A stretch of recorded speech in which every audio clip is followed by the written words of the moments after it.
但年拢会推出人权局的剧团海岛影剧，这回运用 AI 来做动画。最近因推出天外飞鸟的台语动画，要讲真心实的台湾故事，互民众来了解，也要互学校老师或者是母语家庭伫咧学台语的时阵，有无共款的资源挺好运用。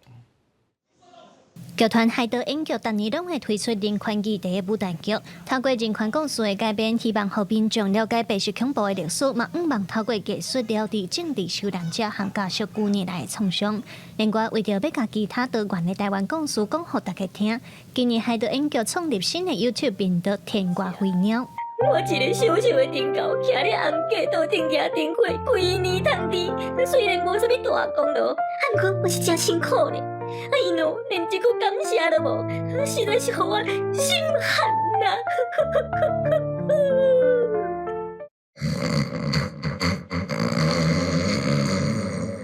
天外飞鸟主角是花花甲斑斑两只鸟对太空中的灰白鹂鸟星飞来到拿青的海洋等所发生的代志。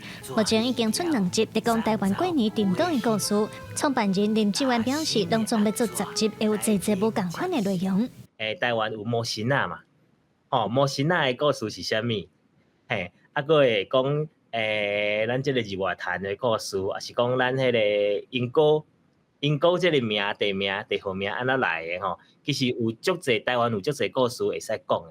林志远讲，因想要做自媒体已经想真久啊，因为有请到文化部台语资料化一寡帮助，剧团才通运用 AI 技术来做影片画面，配合台文含中文的字幕，希望互大人囡仔通做伙学台语。自媒体的物件吼，剧团是进前都已经有伫想讲要做，但是伫想讲要安怎做，来想讲其实若是用即种网页的物件，互囡仔看，主要是通互迄个家长陪囡仔做伙看，两个人其实因通做伙来学习即个台语。为着要推广台语，讲真深实的台湾故事，互民众了解。剧团讲，因正毋望天外飞鸟会当久长经营落去，嘛表示未来若总有机会，嘛打算把这个网页改编做绘本。记者卢尚如、谢桂林台北报道。